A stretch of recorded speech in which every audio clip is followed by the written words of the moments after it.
Welcome back. So today I'm going to talk about the New York Islanders. New York Islanders coming off of a season that wasn't a disappointment. And this is a question I ask, and a legit question, because last year they missed the playoffs. This year they make the playoffs, but it still feels like there's some disappointment in them being out in the first round. And yet, Carolina, a high quality opponent. So we look at the series. Carolina won the first two games at home by scores of 2-1 and then 4-3. That 4-3 score being an overtime win. Then the series shifted to New York. The Islanders won 5-1 in Game 3, and then Carolina won in Game 4, 5-2, which broke a long losing streak for Carolina in the playoffs on the road. Game 5, the Islanders go into Carolina and win 3-2 to keep the series alive, keep their hopes alive. And then in Game 6, the game went to overtime. Carolina ultimately wins that one 2-1. So the games are close. For the most part, the series was close. It was a well played series. And so again, it's one of those situations where you don't want to overcorrect. You don't want to throw out the baby with the bathwater, whatever cliche you want to throw in there. But, well, this is a team that was 9 points better than last year. Under Lane Lambert, things got better. How do things look for next year? What kind of team are we expecting next year? We know there are teams that were below the playoff line this year that are going to get better next season. And the Islanders are going to be one of those teams that get picked as maybe dropping out and falling back below the playoff line. Now, is that the worst thing in the world? Not necessarily, but it does make you wonder what the future is for this team and what might happen. So they lost in the first round for the first time since 2015. Now, they missed the playoffs over that period of time 3 times. They lost in the second round twice, and they lost in the conference final / semifinal twice as well, that being in 2020 and 2021. Being that close and being the team that maybe gave Tampa the toughest time of it I want to say in 2020, I would think the toughest out for the Tampa Bay Lightning was the New York Islanders. So we know they can do it, and I think that's the frustration, right? Feeling like they were close, the closest any New York team's been since the 80s. New York Islanders team has been since the 80s. And so when you get that close and you don't quite get there, trust me, as a Canuck fan, I know how that works. So Bo Horvat gets a lot of discussion. And Bo Horvat, after the trade to the Islanders, 30 games played during the regular season, 7 goals, 9 assists, 16 points. And in the playoffs, 1 goal, 1 assist for 2 points in 6 games. Now, Bo Horvat's goal scoring, I don't think with the Islanders will ever approach what it was going to be in Vancouver. Vancouver, he likely has 45 goals. Vancouver, he would have finished with probably around 85, 90 points. And we would be talking about what a great year he had, and Canuck fans right now would be hemming and hawing over how much it's going to be to sign him to an extension, and can they make it work. Now, the argument between JT Miller and Bo Horvat still rages here. On the Islanders front, the argument's going to be more of a what did we give up to get Horvat, and how much money is this going to cost us from here. Horvat's contract is expensive. We will talk about it, but I wanted to talk about a couple other players as well. Matthew Barzal, during the regular season, limited to 58 games because of injury, 14 goals, 37 assists, 51 points. It took a while for Barzal to start putting the puck in the net, but his goal scoring rate, right around 20 goal scorer, that's about where he belongs. 20 goals, 60 assists is considered a good year for Barzal. And then in the playoffs, he was limited to 2 goals in 6 games because Carolina's able to do that. Now, what's interesting is Sorokin's numbers stay the same.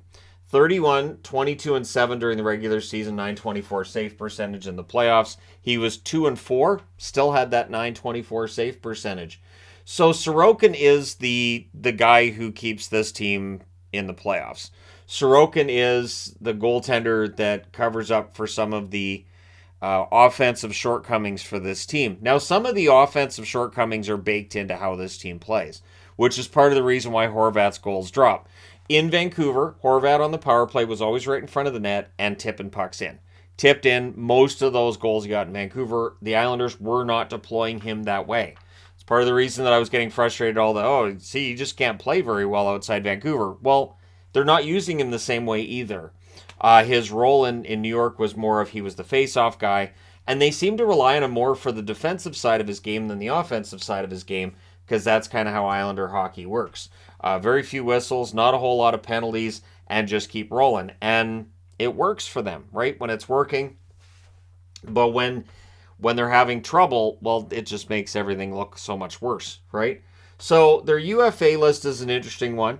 Engvall. I think they want to keep Engvall, but they're going to have to move money out if they're going to keep Engvall and put together a full roster. Engvall, unlike Horvat, his scoring numbers went up after the trade to the New York Islanders. Parise's probably out, I would think, unless he wants to come back again. It'll be a cheap contract if he does. Mayfield, there were all kinds of rumors about Mayfield getting moved at the deadline. It's possible his rights get moved at the draft table. You're not going to get anywhere near what you would have gotten for those rights, though, within a couple of weeks of him being a free agent as you would have at the trade deadline. Varlamov, good backup goaltender at this point, but at this stage, I think they probably let him go. And Panik, it's a shame, but the panic index, I'm going to be just having to get Richard Panik video or images, probably from him playing in Europe. I would think he probably goes back and plays in Europe, unless he just retires. And then on the RFA side, you've got Bolduc. Not going to be a huge raise for him. Wallstrom will be an interesting one to watch. How much is Wallstrom worth? Because currently for cap space, they have $6,136,667 for next year. That's part of what made the Horvat deal more divisive, and I would say that it definitely was Lou Lamoriello's way of saying, yeah, we're not letting this player go. It's not a rental, which I commend him for, but he does not have cap space for next year, and there's going to have to be some movement. Now, I don't think the guys on this board get moved. First off, for Barzal, at a $9.15 million cap hit, you probably wouldn't have very many takers at that cap hit right now. If Barzal was available, 31 GMs call, but at that cap hit, many are going to be unable to do that unless it's dollar in, dollar out. And he's signed to that until 2031. Then you've got Anders Lee, $7 million till 2026. I don't think Lee's going anywhere either. Lee's role with the Islanders is very similar to what Horvat's was in Vancouver. And Horvat gets $8.5 million a year until 2031.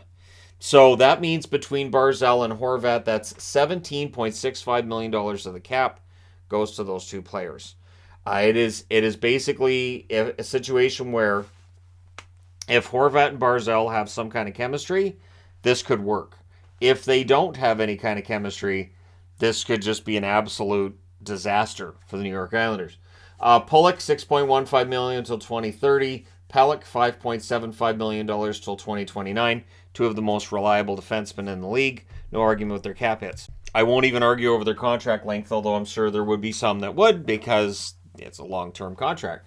But the interesting one is Sorokin. Sorokin is up next year. He makes $4 million. I don't think I'm telling any tales or surprising people by saying Sorokin at $4 million. That's quite the bargain. That's less than half of a Horvat. So that's a really solid cap hit that's going to skyrocket next year. Sorokin is one of the best goaltenders in the league. We know this. He's also very consistent. So unlike other goalies in the league who have the up year, down year, up, and you might have a good year mixed with some bad parts. Yeah, Sorokin's just pretty universally good. And so he will deserve whatever he gets. I would think near Vasilevsky money. Not necessarily Vasilevsky money, because Vasilevsky's got a couple of Stanley Cup rings Sorokin doesn't have yet. But if you're the Islanders, you have to keep Sorokin. So their cap space for this year, $6 million. Obviously, it's going to be higher for 2024 because we have the cap really expanding.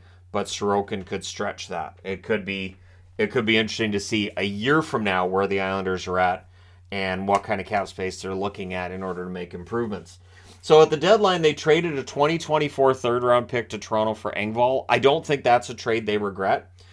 In that, I know they're out in the first round. I know Engvall's probably going to go to the market. But if they can keep Engvall, I think they'll be quite happy. And even with that, Engvall played well with them. I think it was a good bargain, worth the risk of losing a third-round pick. And then the Horvat deal, of course. Beauvillier going to the Canucks.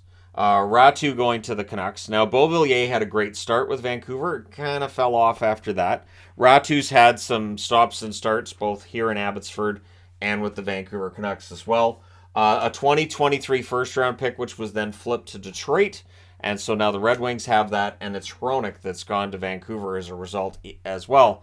So, I mean, right now, the trade looks great for Vancouver. Right now, the trade looks iffy for the New York Islanders based on the production. If you just look at the production from Horvat. But he does give them a reliable face-off guy. And this coming fall, he will have a chance to go to a training camp, be an Islander right from the start of training camp, and then go right through the season. And I think his numbers will be fine. He's not going to be a point per game player. He's not going to be a 50 goal scorer, but could he hit 30? Yes. Could he hit 65, 70 points? Absolutely. And I do still, I know I'm not supposed to. I know I'm a Canuck fan, I'm not supposed to, but I still like Horvat. I know, it's not allowed. But at any rate, it will be interesting to see how all this goes because Lou Lamoriello's status is still unknown. Now, Lou Lamoriello won't tell us. Lamoriello doesn't tell us anything. This is one of his ongoing curmudgeon-y traits that I'm very grateful for on some level. Remember the expansion draft when they weren't even really worried about it? And the expansion draft, we didn't know what the Islanders were going to do until the very last moment. How many times has there been like a deadline for a free agent, anything, and the very last absolute possible moment, the Islanders' information comes out? So in the event that Lou Lamoriello does have an extension for next year, he's not going to tell us. He's just not going to tell us. But he's 80 years of age, so in the event that the New York Islanders decide to look in another direction, I don't think that would be entirely surprising to anybody. The Islanders are in an interesting spot because there's one question that I have when it comes to the Islanders. So they get all the way to the semifinal in 2020 and 2021. Conference final in 2020, semifinal in 2021. However, were they an overachieving underdog? Was this a team that just galvanized at the right time and they knocked off some teams before getting knocked out themselves? Or are they a legitimate contender and they're only a couple players away, and that's what those runs to the Final Four reveal? Because however either Lou or a next GM view this, were they overachieving underdogs means this team still needs some work. However, if you believe that this team is an actual almost contender, there's not much, then it really changes how you view things. So if the new GM or Lou Lamoriello looks at this team and says, I see a contender, that may mean trying to move out some salary somewhere in order to bring players in. However, if you see this team as just basically having overachieved twice in the playoffs, and who they really are is the one that's, a first round exit or one that misses the playoffs, it's really going to change how you look at things. And then you're more likely to rent guys out. You're more likely to move players out. And I don't think a rebuild would be necessary or possible considering how many long-term contracts they have. But some kind of a pullback for a year or two and then retool and arm themselves for a couple of years from now might be possible. But they're going to be a fun team to watch in the offseason because we just don't know. And hopefully Lou's status is cleared up over the next couple of weeks. But it may very well just be that at the draft, somebody else comes out and we go, who the hell is that? Oh, they're announcing a new GM at the draft, and Lou comes out and is like, yeah, I quit 5 minutes ago. I'm out of here. I wouldn't entirely be surprised. But let me know your thoughts in the comment section below regarding the New York Islanders and their future. And are they a contender? Should they be a contender, or should they be looking at themselves and saying we need to make some improvements here and we need some more cap space in order to make it work? But let me know your thoughts. Hit like and subscribe. If you're browsing your way through, you just happened upon this video. And hey, thank you guys so much for watching, for all your support. I will talk to you again soon.